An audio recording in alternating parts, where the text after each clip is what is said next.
Yo, guys, what is good? Welcome to FL Teams here. My name is Dylan Spaulding. Joined with us today, Mr. Vaughn Sykora, as always. And we're doing this on Thanksgiving, funny enough. Happy Thanksgiving to everybody. Hopefully, everyone had a great holiday at this time. We are recording it is about 9 o'clock at night. So, most everybody's probably got their food in, digested in them. Uh, digest into this podcast, because this is going to be a crazy podcast tonight. Final game of the season. We have done it, Vaughn. We've made it here. We've done all the conference games when you first joined in. It's been a fun run, man.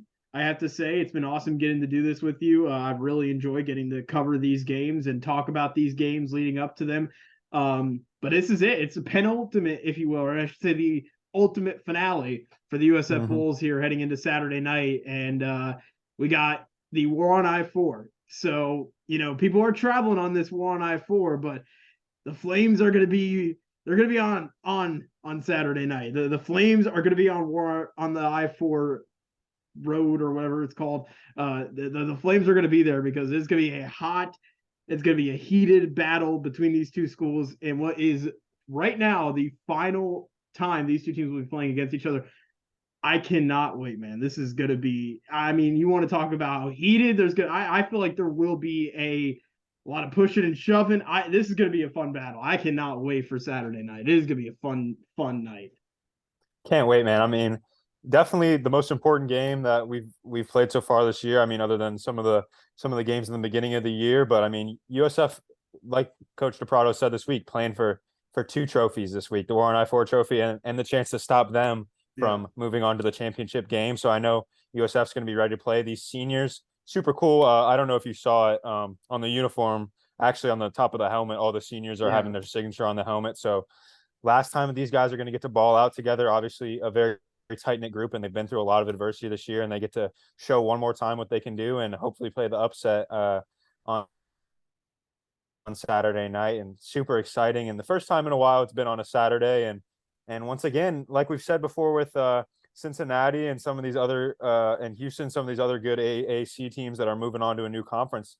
Last time we'll see them for a while, so maybe that'll bring some extra energy to the team, some extra juice, even more than the War on I-4 would regularly bring. Yeah, and it's interesting in a fact too that like USF has played much better against these like tougher teams. Like they've actually kept things a lot closer in like some of these games where they've been like very much heavily underdogs in these games. It's been very interesting to see this team and how they've performed against, teams really that they should be able to take care of business with. And they actually, I'll be honest, they probably put together the most complete game I saw on last Friday. And you talk about a thriller game. I was up till 1 o'clock. Unfortunately, the media room, the Wi-Fi was getting messed up. Couldn't get into the post-game press conference. I would love to have talked to Byron Brown and Danny Prado. I give credit, man. There were some ballsy calls here on Friday, but we'll get into that in a second. But Vaughn, you mentioned with the helmets, the obviously you mentioned the kind of stripe going along the middle of the helmet. It's going to be all the autographs of all the seniors, as you mentioned, which is awesome. I love that. The helmets are beautiful. I love the helmets. Actually, they're really, really nice. They look really good with the entire uniform come together. I believe last time they wore this jersey, which was in 2020, I saw it in person. It's a nice, actually looking jersey when you see it in person. But they paired it up with the chrome helmet, and it looked a little weird. I like this like green helmet look. I think this is actually a pretty solid look now with the entire kind of slime look. I'm excited to see them break these out again here once again for the second time in program history, because they've only been wearing the slime jerseys for 3 years. The basketball team did it for a while, then football went into them, and now they've kind of got into them the last couple of years here. Yeah, man, slime time. I'm excited. Anytime you can get a new uniform, it's awesome for not only just the confidence of the team, look good, play good, and so forth, but also the recruiting, man. Like, let's get as many cool looking jerseys as possible, especially for a team that's been struggling. Let's maybe take a little bit of the eyes off the field and into the uniforms a little bit, but super excited that they're wearing those, and hopefully the team will be hyped up to wear them as well. Yeah, man, I'm excited to see them rock those slime green jerseys. It's gonna look like Nickelodeon out there on Saturday night. Look like, oh man, it's gonna look good. It's gonna look like Double Dare, an episode of Double Dare where there we slime. go. So breaking down my 90s vibes here, if you will, tonight. But Let's get into this, man. Tulsa and USF last Friday night. Daniel DePrado's first road game and his only road game, we assume, as head coach with the USF Bulls. And, obviously he could end up getting a job somewhere else. The way he's actually done, I would like to hire him as a head coach. He's done a pretty impressive job up to this point, kind of almost completely 180ing this entire game plan that the USF Bulls have had the last 2 weeks. So I've been very excited to see what he's been able to do the last 2 weeks. So we'll talk about that here with the Tulsa game. But man, what a game that was, man. I mean, 1 o'clock at night. It was a late game. It was going long into the evening, at least here on the East Coast. I know that game was in Oklahoma, so it did end before it was Saturday night. So it was a Friday ending for them. But it was well into early Saturday morning when this game had ended. And I mean, man, it was an entertaining game from start to finish, and the Bulls put up the most points they scored all season, by the way, in this game against Tulsa. I believe they scored, what was it, 45 points, I believe, in this game against Tulsa, if I'm not mistaken. So, I mean, a pretty impressive performance for this Bulls team on Friday night. I mean, they really threw out all the stops at Tulsa, and I genuinely thought towards the end, I'm like, this team is going to have a great shot at winning. There was actually at one point I thought USF is going to beat Tulsa tonight. It's going to happen. And unfortunately, it didn't end up happening. Byron Brown obviously showing off that little bit of that rookie prowess, if you will, towards the end. Unfortunately, just not able to get the job done there. But give credit to the rookie quarterback. Give credit to the rookie head coach and Daniel DePrado. What a performance by Byron Brown. I guess we'll talk about that because that's probably the big headline heading in, out of that game was Byron Brown. I mean, just talk about making a mark on your first night. It looked like he was playing high school football out there.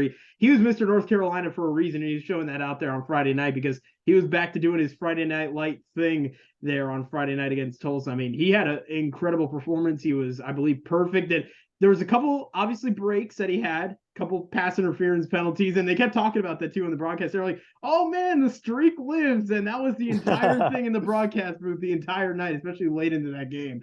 But let's talk about Byron Brown first, man. I mean, what a performance by the kid in his first start of as USF Bowl, and excited to see what he could do this weekend as well. Yeah, man, what an exciting time. I mean, the crowning of Byron Brown, like what a game, man. Just to start that streak off was something that the guys have struggled under center for so far this year is really completion percentage. Haven't really been able to complete a lot of passes, and that's something that's tough in the passing game. You want to be efficient as possible, especially when we're trying shorter stuff. And Marsh and Bohannon struggled a lot of time with that completion percentage. And Brown, I'm pretty sure, came out and completed how many in a row to start? Was it 20 or it was 21, I believe, was it if I'm 20, mistaken. 21? Yeah, So yeah, he ended up 21 of 25 for 240 and 3 touchdowns. And something that was so amazing to me is usually those rookie QBs come in and they're looking a little antsy in the pocket. You know, they don't want to get hit, not a lot of game time, but he just looked so comfortable, really hung in there a couple of times to deliver some strikes. The defense was trying to pressure him, and that's something you want to do against a rookie QB is try to get to him and scare him. But Brown was not scared at all, absolutely comfortable, and showed quickness as well on that rushing touchdown. And super exciting to, like we've been saying, like these last couple of games, we're really looking towards the future, and it's really starting to look like with the way that he played Friday night that he could be a big part of that future. So super proud and super excited. And once again, with him opening up that passing game, then the offense is allowed to play a little cat and mouse. This year so far haven't exactly had that consistent passing game. And once now that we had it, and the play caller can switch, hey, it's going to be a pass here and a run here and catch the defense off guard. And I think that was one of the reasons that USF got all the way up to 42 points on Friday night was Batee is catching them off guard when they think it's going to be a pass, and Brown has the ability to complete a ball downfield, and absolutely super exciting stuff from the offense. But once again, the defense didn't really exactly put together a whole 4 quarters. You can't really give up 24 points in the second quarter and expect to win. I mean, that's really just going to put you behind the 8 ball. But as far as offense, super fantastic and really exciting to see. Yeah, I mean, you hit it right on the money there. I mean, excuse me again, what an impressive performance by Byron Brown in his first start. I mean, as you mentioned, they really passed the ball a lot more than I've ever seen this team pass. It feels like this season. Even with Marsh, it felt like they were a little conservative. They really opened up the passing game, a lot more longer throws. Even the guys in the broadcast were even mentioning too, like if you watch Byron Brown and you were talking about this completion percentage, kind of 21 for 21 where he was just straight perfect.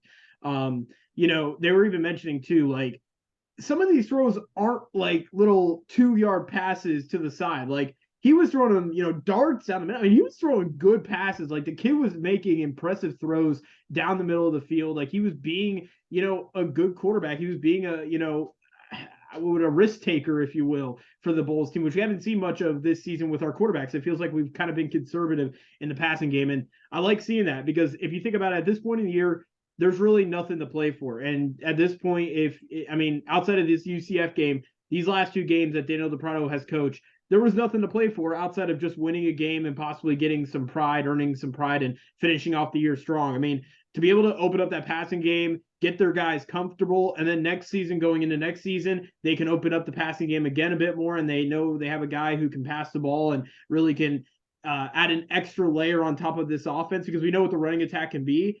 I think that definitely is going to help this team going forward. I'm really excited to see what Byron Brown is able to do here going forward. UCF fans I saw even on Twitter were talking about how good he was and how exciting this kid could be for this program. I'm really excited. I really hope we don't lose this kid. And if we could get Prime, we'll say for right now, if we could get him coming into this program, maybe that will actually keep him into this program, because he's a special talent. We really should not lose him, because he is going to be a guy who could definitely be the future of this program, and could be a guy like Quentin Flowers who really rejuvenates this program and kind of brings it back to what it was back in 2014, 15, 16, when they were making it to constant bowl games during the Quentin Flower era. Yeah, man, super exciting. I mean, that's the first best start that you can have, is consistent play at the quarterback position, completing a lot of passes. And like you were saying, that was one of the most impressive things, is he's really taken shots down the field. And another one of my biggest observations was, a lot of the time with Marsh and Bohannon, a lot of the passing looks were screens and play actions and things of that nature. And DePrado really showed the confidence in Brown and go ahead and drop straight back, read the field, and find the space. And that's what he did over and over and over, and found the space. And as well as Sean Atkins also had somewhat of a breakout performance with 9 catches, 115 yards, as well as a touchdown, showed up as one of Brown's main targets. And he was spraying it all over the field. And a lot of guys were getting opportunities because Brown could push it not only down the field, but all over. And just super exciting to see. And once again, something that we can really look forward to in the future, as a guy who could be the guy and a stud, a la Quentin Flowers, like we saw. Not exactly the same style of player, but still just as exciting for what he could do with his arm. Yeah, for sure. Definitely, man. I'm really excited to see what Brown can do. And, I don't expect him to be like Quentin Flowers, because, obviously I'd rather be, who he is as a quarterback. I don't want him to do things that are kind of out of the box from what he is as a quarterback. But like, if he could give the same success that Quentin Flowers gave this program, he's going to be something special. So really excited to see what he can do. Definitely, I wouldn't say he's a project quarterback. I mean, I know he's still early in his career. He's definitely a guy who can, still improve as a quarterback. Obviously, there were some mistakes that he made, but I mean, for the most part, he was as clean, I think, as you could get for a first start as possible. I mean, honestly, I don't think he did anything like glaring wrong. And again, this is all new for him. Everything was new for him heading into this week. He's never been, he's been on road games, I'd imagine, probably with the team, but he's never started a game. So, but you also wonder too, how much did coming from the high school level just last year translate to this past week? Getting ready for this game, you wonder how that translated, because remember, he had, that Friday night experience playing in high school. And I know a lot of these guys do, but for your first start being on a Friday night, that's got to be pretty comfortable for you, especially, playing in the high school level. Yeah, absolutely, man. And he looked like his high school self out there. And once again, very clean, the best QB game we've seen all year for sure. Yeah. And just sure.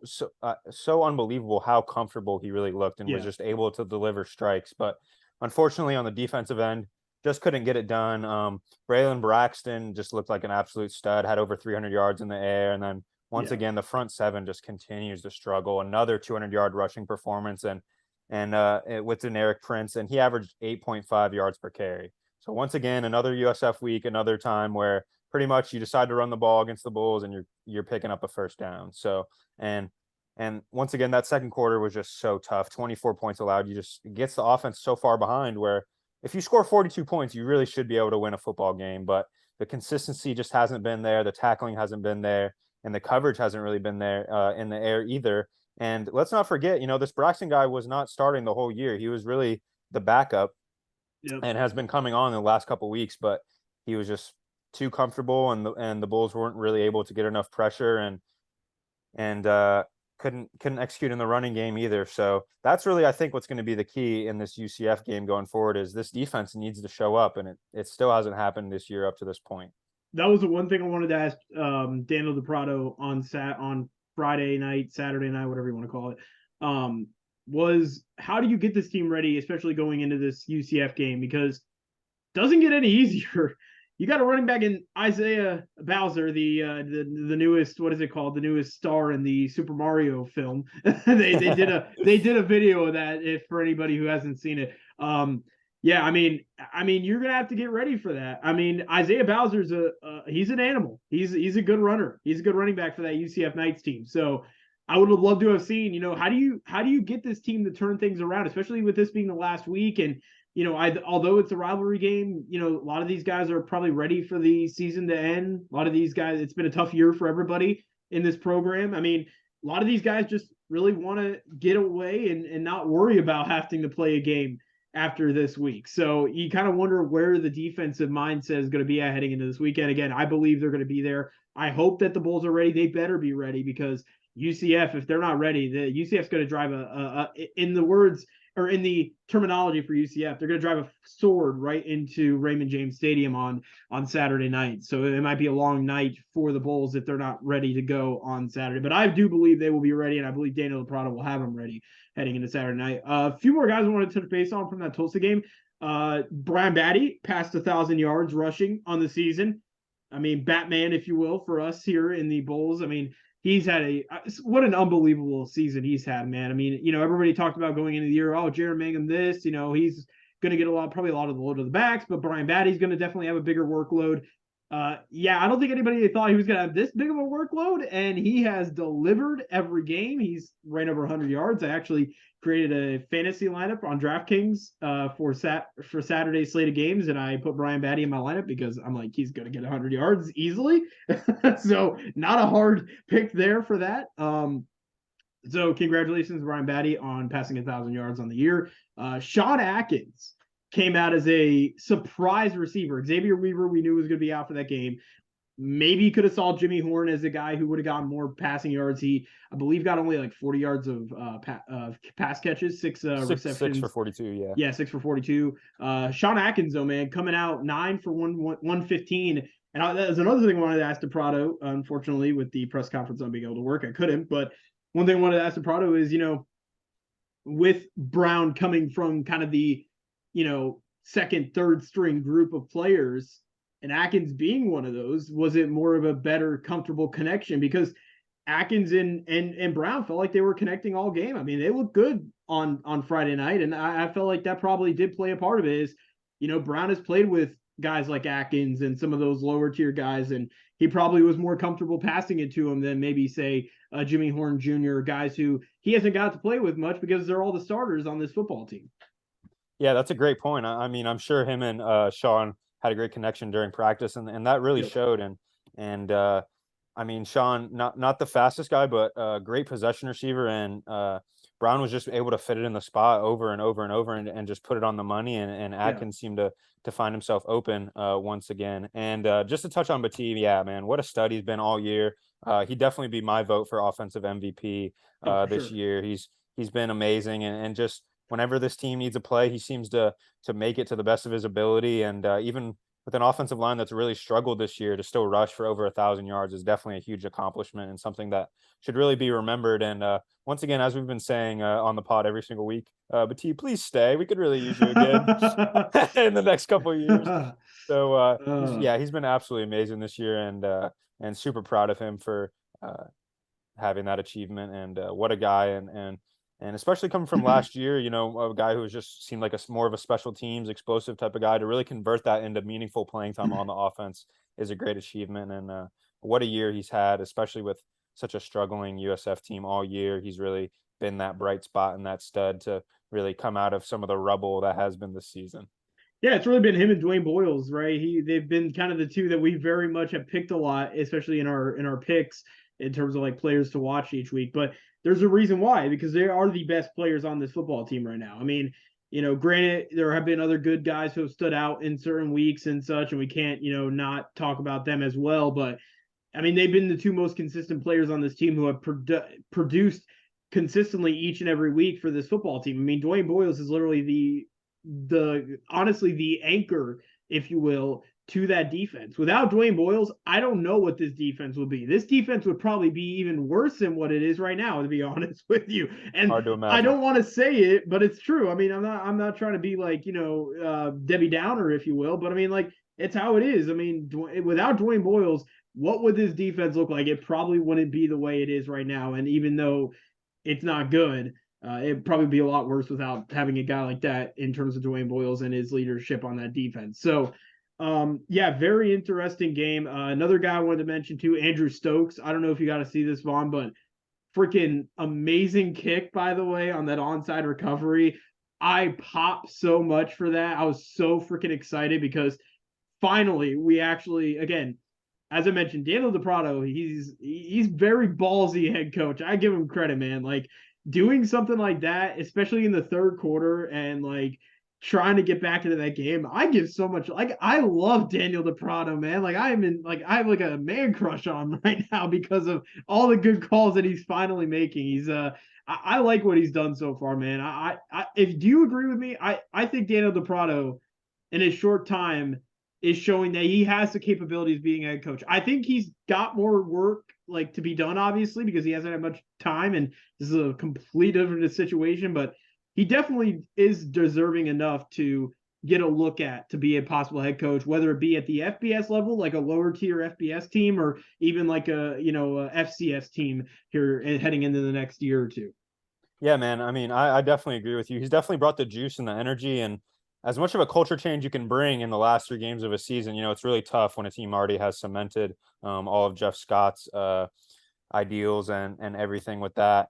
But he's brought the juice, man, and it's super exciting to see. Not only talks the talk, in the pressers, but walks the walk out on the field, like that onside call and some of the offensive calls. Really trying to stretch the field and take risks, man. And why Yeah. not? As we've been saying, you're not playing for anything. Take those shots down the field and showcase some of this talent that USF has. I mean, pretty sure they're still ranked in the top 75 of all FBS teams as far as just talent of players. Yeah. So the guys are there, and he's really starting to show off some of their talent, and super excited for all the stuff he's done.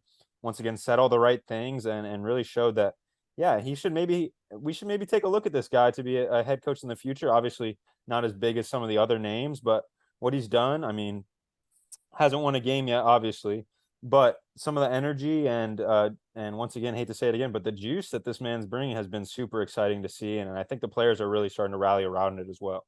I feel like personally, I mean, and I don't know how much he will be very much interested in doing this, but could we possibly see? I would love to keep DePrado here. Like I would love to have him stay, and whether he goes back to his special teams gig or not is not up to me, obviously. But if it was me, I don't think he's a defensive minded coach. I don't think we've seen that.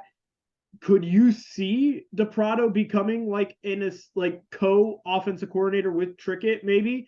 I know they brought in Trickett to be kind of his own person, but you have to find a way to use Daniel DePrado in a more like bigger role because we know he could. I mean, he looks like he could be a fun coach to at least have in a bigger capacity, like in terms of running things. I think if you could bring Trickett and him together as co OCs, maybe Trickett can kind of bring DePrado under his wing and teach stuff because obviously we got to remember too, Trickett is the OC, and I imagine a lot of what the offensive plays have been called here in the last couple of weeks probably have been helped by Trickett with DePrado. So is that something that could possibly be happening for next season? Like, could you see that as something that's on the table? Because I would like to keep DePrado, but I feel like he should deserve a bigger role than just being a special teams coordinator, especially with his kind of creative mind in terms of some of the plays he can draw up. Yeah, absolutely, and he's definitely more of an offensive guy, as you're saying. Played QB at ULM in college, so definitely more of an offensive guy. And that co-coordinator thing is always super tough. And I know a lot of USF fans are big Travis Trickett guys. I'm not as big on him as some of the other people. I think he's been very solid this year. But like you were saying, it'd be tough for, you know, bringing DePrado up as an interim head coach and then saying, well, just go back to your special teams spot would be a little tough, especially as a career move for him. So I would like to see him in a capacity where he could be a higher level offensive assistant or a co-head coach or whatever he's doing. But once again, he's saying all the right things, and I would love to have him back in some capacity if he's interested. As I was saying, the co-offensive coordinator thing is a little tough just because only one guy can really call the plays, and there really is a lot of headbutting and a lot of decision making that goes into that, and it's kind of tough to split that in between two people. But I do agree with you in the fact that let's bring this guy back, man. I mean, I think the players really cling to him, and he's really showing some of that energy and some of the turnaround that this program really needs, even Yeah. as a team, you know, that's got to be down in the dumps, man. I mean, 1-10 is a really tough place to be, rock bottom, pretty much, and he's still like we've been saying all the right things and bringing the energy every single day. And I think the players really appreciate that, because sometimes when you get down to the end of some of these tough seasons and the coach is kind of down, you know, the players are kind of down, but it seems like the players have reacted well and really once again clung to that energy that he's brought. So I would love to see him brought back if possible. I think that was kind of becoming prevalent with Jeff Scott. Was the energy was slowly getting lost, I think, and you could even tell in that Temple game. When I showed you that press conference, like you could tell, like just based off of him, that the energy was gone. Like there was this complete 180 from, you know, with the guy we saw at the beginning of the year, and you know, kind of exciting. You know, he was very happy about some of the performances that some of these guys had. Then it just got to a point where it was like it just completely 180. It completely 180. After that Temple game, it was kind of the penultimate decision that it had to happen. And I'm liking what Daniel DePrado is doing. He's a great ambassador for the program in terms of, you know, saying, you know, it's a great day to be a Bull. Like, I mean, just some of the stuff that he says, not only for, you know, the football program, but just for the program in general, to get people hyped. Like, such a motivational type coach, and like I really like to see stuff like that. So I'm excited, man. I would love to see him come back. I think he deserves to come back to this program in a bigger capacity than what he has. I don't think I mean, I don't expect him to fire Travis Trickett because the offense didn't do horrible this year. Like, I mean, he's definitely deserving enough to get another year at least. And I don't think he'll be a defensive coordinator style coach, as I mentioned. So I would like to see him back. I just don't know where he would fit in terms of the shuffle. Maybe an offensive assistant, as you said. Maybe he could do something like that. That would be actually probably the best spot maybe for him. So we'll see. It's gonna be interesting to see where he ends up fitting in kind of the picture. And speaking of fitting into the picture, and speaking of a guy who he could be working with, Vaughn, we had talked about this a few weeks ago when Jeff Scott was fired, and we were talking about, you know, candidates of guys who could be, you know, possibly joining this program. And, you know, we talked about John Gruden, and John Gruden was a big favorite. I don't know if he still is or not. There's kind of has died down a little bit, but I know that offer was on the table. But this offer is even bigger than John Gruden. We got to go to primetime. I feel like Mr. Deion Primetime Sanders. If Deion comes to this program, now obviously these are just talks. He's been talking to them in Colorado. Those are the only two currently. Obviously, we've been hearing Lane Kiffin might go to Auburn, so it looks like the Auburn job might be taken up, but Ole Miss then will have a job. So we'll see. Maybe he might try to talk to Ole Miss and some of these other programs. But if Deion Sanders can land a job here at USF, and granted, Colorado's a Pac-12 team, but the Pac-12 is going to lose UCLA and USC. That Pac-12 is going to look a lot different in 2 years. It's going to be a completely different conference. USF's going to be in a great city, a little bit of an easier conference, but it's still going to be a pretty decent conference heading into next year. A lot of good schedule, and we'll talk about the schedule here in a little bit later as we get later on into the show. But Deion coming to USF, man, would be massive. I mean, you want to talk about explosive in terms of hirings. If Deion comes to USF, oh my gosh, shit's going to hit the fan. I'm telling you right now. It's going to be like a party down here in Tampa Bay, because that would be one of the biggest hires in Tampa sports. Like, it'll be up there with getting Tom Brady to come to the Bucs. Like, and I'm not even joking. I'm being serious. Like, that would be a magnitude of getting Deion Sanders down here in Tampa, because not only are you getting the name and you're getting the player, you're also getting the coach as well. You're getting his, personality. You're getting so much with Deion that it would be a massive hire, and it would completely change the program just like that. John Gruden might take a little bit. Deion, just like that, you would completely 180 turn your program around.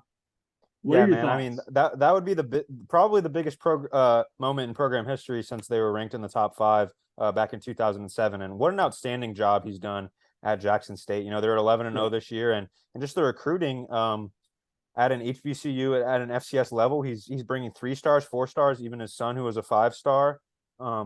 He brought in the top prospect in the NCAA. Yeah, he's been incredible with the recruiting, and you think about the access and the facilities he has at Jackson State, and then how much better it would be at USF. And a guy who went to college in Florida at Florida State, that would be an amazing opportunity, and such an incredible name, and like you're saying, absolutely explosive for this program. The recruiting that he would bring, the coaching, just the swagger that he would bring to the program would be absolutely unbelievable. So we have to see how it works. I know he did have a couple interests from some Power 5 programs, Colorado but actually sent him an offer. Yeah, and I mean, if you have to choose between Colorado and USF's been bad, but Colorado has been pretty awful in these last couple of years as well. And I know Deion's more of a Southern guy, so it'd be really awesome to see him in USF. The only question is, can we lure him to USF? Obviously, if he was able to accept the offer, we'll take him right away. But can USF court him in the right way, and do the boosters have enough money to really give him a shot is the question. But would be just an unprecedented move in this program, and something that would just be absolutely amazing. And once again, could some of those 4, 5, 3-stars maybe transfer to USF, and maybe, like we were saying, we like some of the guys in the QB room, but Shadur Sanders was a 5-star guy, and a guy who even at a FCS level is thinking, well, should this guy be in the Heisman talks? Is how incredible this guy's playing. Yeah. And it would just be absolutely huge. So, would love John Gruden football wise, but Deion Sanders is just on a whole nother level, and the excitement would be, like you're saying, out of control. Yeah, John Gruden on a football base would be big for the program still. And don't get me wrong, John Gruden would be a great add to this program. I mean, having a guy who's won the Super Bowl, I mean, bringing in a guy like that would be huge. But if you could get Deion Sanders, like Hall of Fame NFL player, I mean, just the swagger, as you mentioned, everybody knows who Deion is. Kids are going to want to play for Deion. Like, they're going to go to school to play for Deion. Like, you're going to have a lot of kids staying in the Tampa area, which is what you want. And obviously, now that UCF's going to Big 12, or UCF, and now they're going to Big 12, you really don't have to worry as much, because they're going to be playing in a bigger conference. So you don't have to worry as much as like, oh, I'm losing a player to go to UCF. I mean, it sucks because it's a rivalry, but it's also a completely different conference. They're going to be in the Power 5. We're going to be a group of 5, at least for the moment.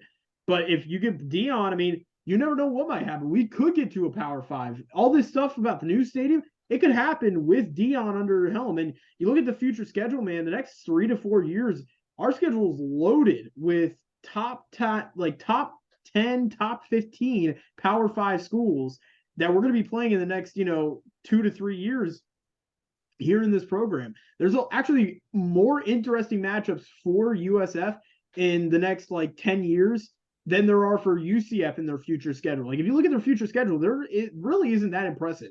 USF is impressive. They have teams on there that I think would be awesome. Like, if they could get Deion, one of his first games next year as his coach against freaking Alabama. Like, that is awesome. Like, imagine Deion against Alabama.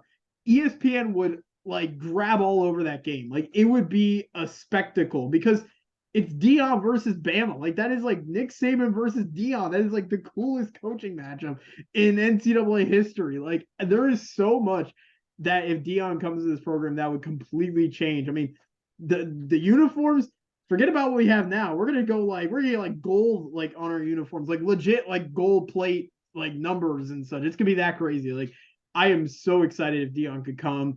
I saw somebody kind of fakely posted that he accepted an offer. Doesn't exist, but I would have loved to have seen that. It would have been a great Thanksgiving gift for us. But we'll see, man. If Deion can come to this program, that would be incredible. It would be one of the best gets, not only in program history, in college football history, in my Absolutely. opinion. So Yeah, man. So I mean, it's hard to even say the words, the amount of excitement that would be around this program. It's just can we lure him here? Can we get him? And even if we can't, there's still a bunch of other prospects that would still be, a Willie Simmons would still be a yep, great hire. So yeah. there's still, even if we can't get Dion, there's still a bunch of good candidates, but Dion would just be an absolute grand slam of a hire, man. I mean, and he's in a great spot too, man. Like he would gravitate so well to this area. Tampa, again, as I mentioned heading into the show, I mean, he could go right up to Jacksonville, down to Miami to party. I mean, it's such a Dion state. Like Florida is such a state catered to the type of person that Dion is, especially Tampa, the way it's growing. I mean, he would fit perfectly in this area, fit perfectly with this team. I mean, again, there were the rate of people that would be going to this college will be going up through the roof just because Dion goes there. Like you get to say that Dion's your head coach for your football team. That's awesome, man. So really interested to see what comes out of this. I didn't think at first when somebody said Dion, I'm like, oh, that is never going to happen. And then when I saw these rumors and Fox was posting about it, college football and stuff, talking about it for purse sources that he was talking to USF in Colorado, I was like, you got to be kidding me. I'm like, if he comes to USF, man, oh man, things are going to get serious here in Tampa Bay. I am so fired up about this. I'm getting giddy talking about it. But let's get about something that I also get excited about talking about, and that is the final, officially at this point right now, the final war on I-4 between UCF and USF. Gus Malzone, Daniel DePrado, UCF, and John Reese Plumley, who will be playing baseball. So he's not done in his war on I-4 battles. He's going to be playing baseball come the spring for UCF. So you'll get to see him on the baseball field, on the diamond, if you will, here coming in the spring versus Byron Brown, the rookie true freshman, and the boys from South Florida here on a Saturday night, ESPN2. So our second straight ESPN2 game. There's a lot to get into, man. I mean, the magnitude of this game is huge. There's a lot of implications. If UCF loses this game, and I believe, yeah, if UCF loses the game, they're out of the conference championship. If they win, they are in. So winning, they're in. If they lose, they're out. So as you mentioned, Vaughn, at the beginning of the show, USF could be playing for 2 trophies. We would love to have that War on I-4 trophy. Love to have that signed. It's one of the better trophies, by the way, in my opinion. And then obviously we would love to take out UCF out of the conference championship next week. Obviously they're not going to be hosting. They haven't been able to really keep their own the last couple of weeks. They lost to Navy, lost to ECU. I mean, UCF's kind of an interesting team here. They've been losing the teams they shouldn't have lost to, if you will. They've been losing the teams that haven't been very good. So it's really interesting to see here what goes on here on Saturday, Vaughn. I'm going to begin with you. I mean, this is I think, in my opinion, I think this is the biggest game in program history, in my opinion. Yeah, man. I mean, it's huge for momentum going into the offseason as well. Biggest game in program history. That might be pushing a little bit, but it is an absolutely huge game. Just for the confidence and how this team is going forward and trying to keep some of those guys that are maybe thinking about transferring out to be able to play the upset and take away that that chance for UCF in that championship game would be absolutely huge. And to be able to have a celebration in Ray J for this team who hasn't really been able to celebrate a win and except for Howard earlier this season. So it would be absolutely huge. But did drop that weird game against Navy last week. Triple option. Sometimes teams just really can't defend it. They did beat that tough Tulane team the week before. So they are a tested team. They're very solid. John Reese Plumley is obviously the main guy we're going to talk about. Leads the team in passing and in rushing. But he can be flustered in the air. Hasn't always been the most consistent passer. And if USF can create a little havoc through the air, maybe they'll have a shot. But the issue is, once Malzahn sees that Plumlee's struggling through the air, he goes to a lot of his running, which Plumlee, obviously an amazing athlete. And if you could play baseball as well, shows that you're quite the stud. And he can really create space with his legs as well through the running game. So he's going to be one of the scarier QBs that USF has faced all year. Also has some solid receivers. Javon Baker, who's the Bama transfer, and Ryan O'Keefe are their 2 leading guys. And Malzahn as well is always tough to play against. He always has some creative motions and creative plays that really catch the defense off guard. So as I said earlier, it's really going to be how does this defense show up against this really tough UCF offense. Can I just say one thing real quick? John Reese Plumlee is literally the leading rusher on UCF, not Isaiah Bowser. Not even Isaiah Bowser is actually third, surprisingly. I thought he would have been more, but he does have 13 touchdowns. It's impressive. John Reese Plumlee, though, is a leading rusher in terms of yards, and he's even got 9 touchdowns as well. The kid's been very good this year for this team. But as you mentioned, Vaughn, you made a very good point. When he is flustered, seems like, as you mentioned, he relies on some other guys, and Gus Malzahn will go to different players and such. And he's also gone to a different quarterback as well. That's another thing interesting as well going into this game is Mikey Keene, another quarterback coming into this game for the UCF Knights. He's a guy who's actually had some playing time for this Knights team, especially when Reese Plumlee hasn't played maybe his hottest ball. So it's going to be interesting to see. The Bulls really got to be prepared possibly for the possibility of 2 quarterbacks as well heading into this weekend. Obviously, the Bulls, unless Brown gets injured, which God forbid Brown gets injured, please. We do not need another injured quarterback heading into the offseason here this year. But granted, we'll see. Mikey Keene is an interesting quarterback for this Knights team as well. So it's going to be interesting to see, kind of if Plumlee doesn't have maybe the best of games this weekend and maybe the defense steps up finally. Mikey King could be a guy who could see some playing time this weekend as well. You just never know. Again, this rivalry game, as I mentioned heading into the year, this rivalry game is literally the most unpredictable game for the Bulls because honestly, this team could win this game just because of the rivalry itself. So again, there's a lot at stake for this game for both teams. Yeah, and Mikey Keene, a little bit more of a pocket passer guy, had a pretty solid year last year with 1,700 yards and 17 touchdowns to go with only 6 picks. So can really throw the ball through the air. Isn't as much of a running threat as John Reese Plumlee is. But as you were saying, rivalry games always something a little different, man. No matter how bad USF's been this year, that can always change. And with all that's at stake with the 2 trophies and the confidence of this team going forward and if USF pulls off this win, is a guy like Dion a little bit more engaged and ready to come on over? There's like you're saying, so much that could be going on with this game, and Byron Brown as well. Let's see what he can do again this week.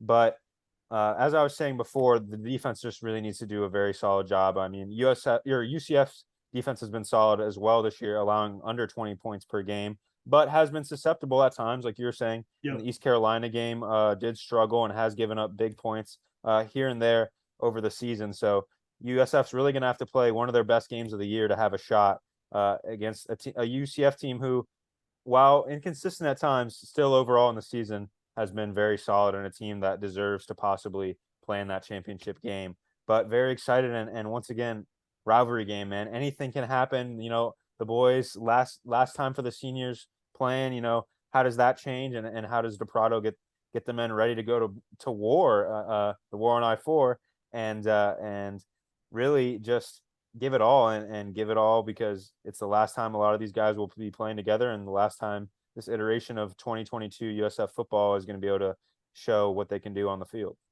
Yeah, and one thing I want to mention too with this rivalry, by the way, it's been very streaky in terms of teams winning this rivalry. So the first 4 years were dominated by the Bulls, and obviously during those years the Bulls were really the team at that point in the Big East. The Big East was on a different level. That was almost a Power 5 conference in a sense during that Big East era when they had West Virginia, Syracuse, Louisville, everybody was in there. A lot of teams that nowadays in Power 5 conferences were in that conference. So that was a lot big, it was a big conference at that point during those years. And then 2013, 2014 rolled around and the conference or the rivalry renewed. UCF went over to the American. They grabbed those 2 wins. Now remember, those were the Blake Bortles years. Those were they were very good UCF teams. And then you go into 2015, 2016.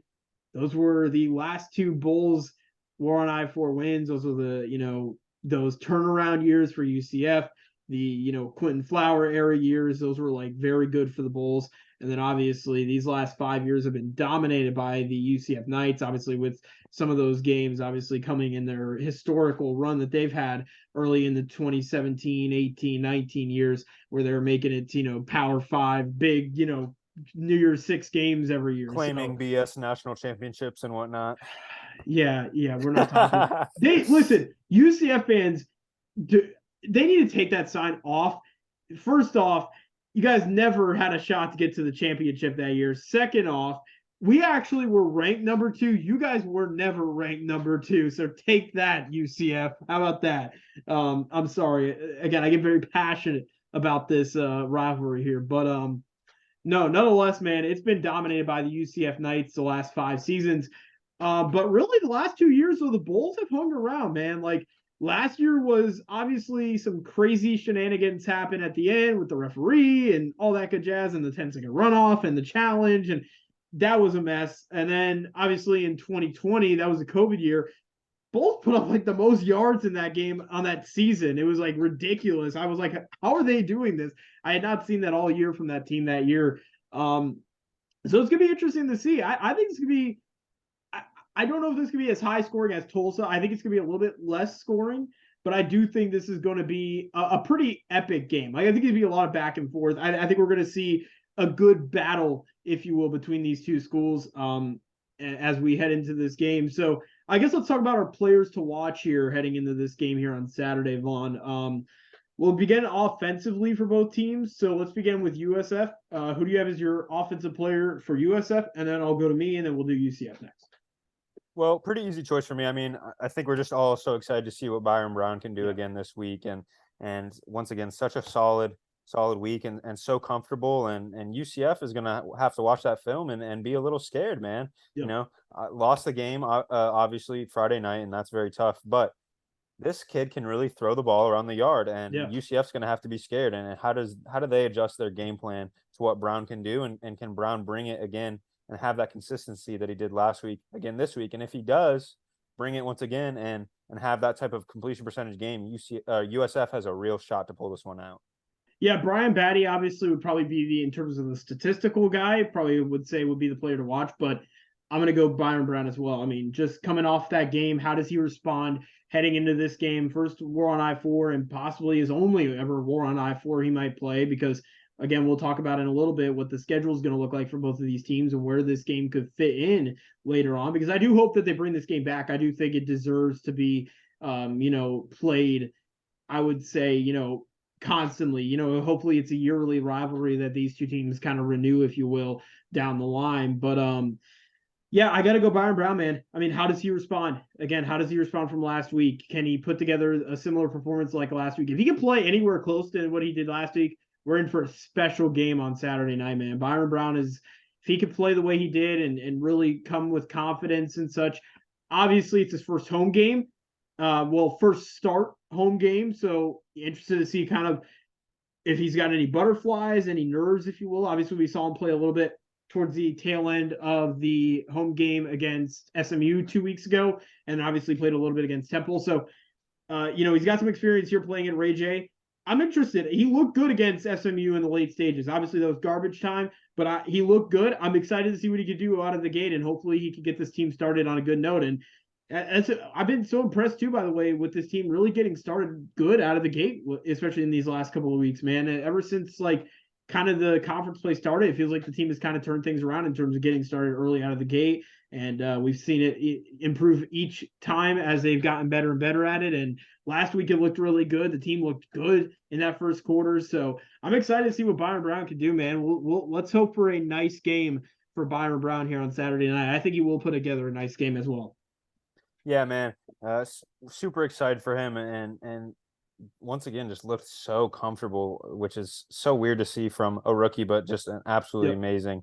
And he's going to need to play great to give us a shot. But as far as my UCF player to watch, I mean, it's going to be, how does Plumlee play, man? Like, if he can be consistent enough through the air to where this offense really gets moving, then it's going to be really tough for USF defense that's really struggled all year to stop him. If he can run the ball well and pass the ball well, it's so tough to stop in such an amazing offense. And he's been really exciting all year. Once again, has not been the most consistent passer, and that's the spot where USF can really try to attack him. But he has been one of the most dynamic QBs in college football this year, and that really shows in the stats with him leading in passing and rushing. So USF's going to need to slow him down as much as they can if they want to have a shot to win this one on Saturday night. Yeah, I agree. I'm going to go Plumlee as well.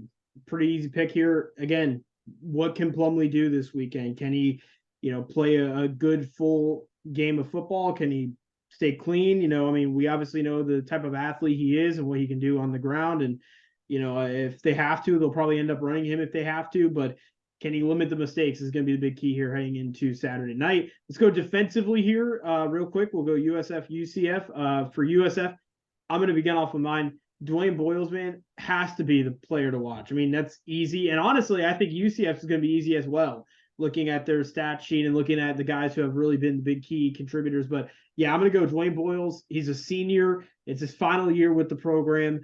He's going to want to ball out. He knows how important this game is. He's been here before. He's done that. He hasn't won at all since his time with this program. He wants to probably get a win bad. He's going to try to get that defense. Actually, this may be a great game for Dwayne Boyles to get that defense going.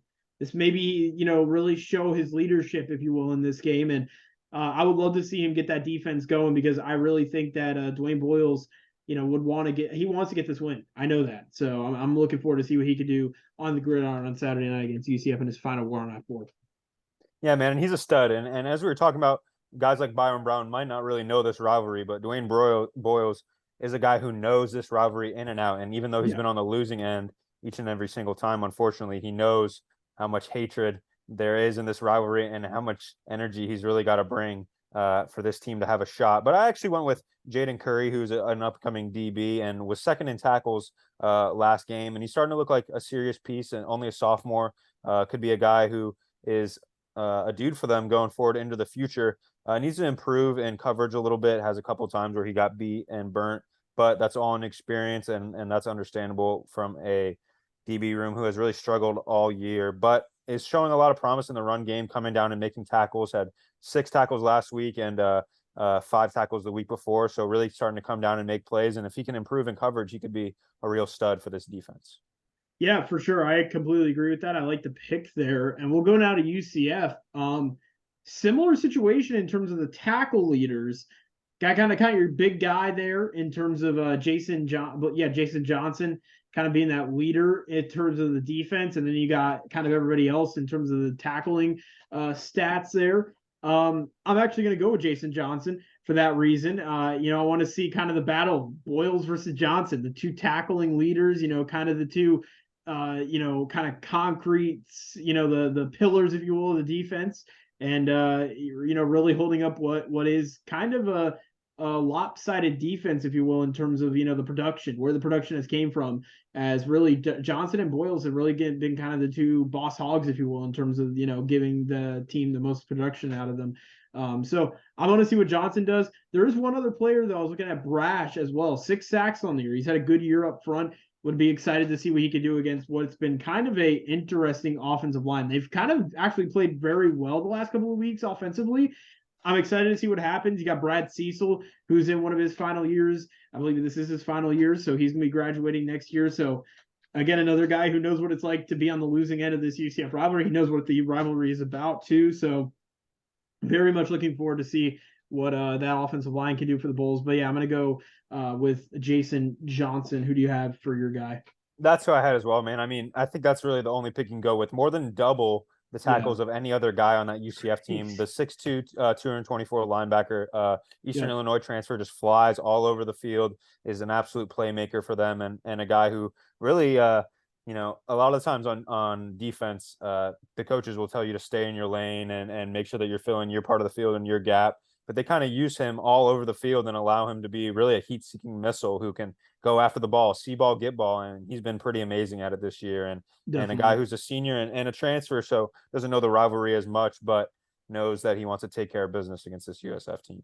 Definitely, for sure, man. Yeah, I'm excited to see what they do here heading into Saturday night. Let's finish here with our final predictions, and then we'll get into the schedule super quick. But let's get into the final predictions here. USF UCF final war on I-4. Who's going to bring home that what is it, the traffic sign, whatever it is, the I-4 sign? Who's going to bring it home, man? Who's going to bring home that war on I-4 trophy here heading into Saturday? Man, this whole year I've tried to be really non-biased and try to give my score as close to what I think the game's really going to be, but I'm really just going to hope for havoc here and hope that USF can cause some turnovers, that Plumlee really struggles, and I'm going to go USF 30, UCF 28 in the upset. DePrado brings the juice. Batie maybe rushes for 150 yards and has a great game, and hopefully Brown can replicate what he did last week. And I'm going to really hope for some havoc, even though UCF obviously on a whole different level from this USF team, but rivalry games, man, you never know what's going to happen. I'm going to make two predictions. I'm going to make my biased pick and my non-biased. I'm going to go USF 35-31 to win. I would like to see him win. I think if Byron Brown can actually, play a very similar game that he did last week, and the defense can kind of hold UCF a little bit, because I do think if they can cause UCF to make mistakes, that's going to be their big thing. They need to tighten up front. They need to get more aggressive up front, get to the quarterback. I haven't seen much of that this season outside of maybe like Jason Vaughn. So I'm going to go 35-31 USF if we win. If we lose, I'm going to go UCF 38. I'm going to go USF 28. I think they'll pull away late. Way to cover yourself on both sides. Very nice. But personally, in my opinion, I think UCF probably will end up winning this game, but I would like to see USF win it. It's tough to describe it, but that's where I'm going to leave it off at right there. Before we let everybody go, though, I want to look at the schedule real quick coming up here for both teams, because I want to look to see where this game could be played in the upcoming future, because that's kind of the interesting thing here heading forward for both of these teams. Let me get to the actual Absolutely. schedule. And while you're looking that up, also Dylan and I will both be at the game covering the game. So make sure you're checking out flteams.com for the content that we're going to be putting out. Super excited, both of us. We should have stuff up that night, recapping the game, recapping the season, and just giving our general thoughts on everything this year. So make sure you guys stay tuned with that. We should definitely do a video or at the stadium before we head out. We'll talk about the game, kind of get our reaction of it. I believe there's also be another person from FL Teams is going to be there as well, if I'm not mistaken. I saw on Instagram one of our other contributors as well for FL Teams will be there. So it's going to be a full house, man. We're going to have Alex there. We're going to have you, me. It's going to be like a full FL Teams takeover there at USF here coming in Saturday. I got a friend going to the game as well. So it's going to be a very fun night of football there for the Bulls and for the Knights fan bases there. But let's take a look at the conference schedule. So for USF, as of right now, this is what their conference schedule looks like, man. I mean, 2023 is pretty much filled. 24 isn't filled, but it's basically filled. I mean, Louisville at Alabama, NC State. If you put UCF in there, dang, that's going to be a tough non-conference slate. I mean, that's all Power 5 schools that year. 2025, Boise State, Florida at Miami, San Jose State. That's what I'm saying, man. Like, sorry about that. If you're Deion Sanders, man, 2023, 2024, 2025, I mean, just look at that schedule, man. I mean, it is all powerful schools. I mean, you even look at 2025. I mean, Boise State's a good program. They've been consistently good at football the last couple of years. At Florida, at Miami, I mean, San Jose State is kind of the outlier there. But, I mean, you look at the next 3 years, man. I mean, whoever ends up coming into this program is going to have some massive games. I mean, even in 2023, UConn's become a team that's kind of on the rise. Western Kentucky's a team that we've played in the past, and they've been consistently good, it feels like, at football the last couple of years. So some great matchups for USF. And then we take a look here at UCF here. Again, a lot more openings here as we get through the season. So let's go back to UCF or USF schedule here real quick. Right now, as I speak, 2024 looks like the only open date for the UCF Knights and USF Bulls to play, but it would only be 1 year. They would only play that year, and then they would have to wait until it looks like 2028. So 2028 right now, man, it looks like will be the next time we could see this rivalry renew. Would you like to see this rivalry renew? Because I think it should renew. I think this is the biggest rivalry in the state, or one of the bigger rivalries in the state. It's probably second to maybe, or third, I would say, even maybe to like Florida and FSU, and like Miami and FSU, or Miami, Florida. What's your opinion, man? 2028, do you think that's probably a good spot to put it, just based off of looking at the schedule right now? Yeah, man. I mean, I think this is definitely the most unfortunate part about UCF leaving the conference. I think that the war on I-4 should absolutely be the exact same way that Florida State and Florida play. At the end of every single year, it should be the war on I-4, just as it has been in the last a couple years. I mean, it's one of the, as you said, Miami and Florida State's one of the greatest rivalries in college football, and Florida and Florida State is another one that's one of the greatest rivalries in college football. And those are Power Five programs, so that's a little different. But as far as a group of five rivalries go, this is one of the biggest and one of the most well known and such fun games that we've had. Obviously it's been tough as a USF fan in the last couple of years, but still just absolutely fun games. Both teams bring the energy. Both teams really don't like each other. Fan bases don't really like each other. USF Hate Week is always a big thing on Twitter for UCF fans, and UCF Hate Week is always a big thing on social media for USF fans. So hopefully, 2028 is still quite a while away, but hopefully we can get it to where it's like that Florida and Florida State, or it's like that Oklahoma and a Texas, where every single year these teams really should be meeting. And even if UCF is in a little bit of a different spot, these teams really have been rival for such a long time, and I feel it really should continue. Yeah, and there's going to be so much that could change by then. You never know. USF could be possibly coming to the Big 12, and that might all change. I mean, you just never know. Obviously, that's wishful thinking at this point, but you just kind of never know what the program is going to be at in the next couple of years. And there's other things too that could go along with it as well. I mean, you look at it's definitely going to be interesting to see where this rivalry ends up getting renewed. I mean, this is again a great rivalry. It would be beneficial for USF to have it, because you would get a guaranteed at least Big 12 opponent every year, which is something that if you look at USF schedule, like there is a lot of Power 5 schools who would love to come down to Tampa. You see Miami, you see Bama, Louisville, NC State. I mean, 2024, just only 3 teams. I mean, compared to some of the other years, 2024 is Louisville at Alabama, NC State. I mean, that's ridiculous. That's like a crazy non-conference schedule that year. So there's a lot of interesting stuff happening. Yeah, I would say 2028 probably be the best year. I mean, they could bring it back 2024 as like a one-off type thing, but I think 2028 would be the best year, because I feel like 2024, you might want to put in like a game like Bethune Cookman that year, because that is a freaking tough schedule. I mean, that is going to be really tough. I mean, I don't expect them to win any of those games, depending on where the programs will be at, but they shouldn't beat Bama.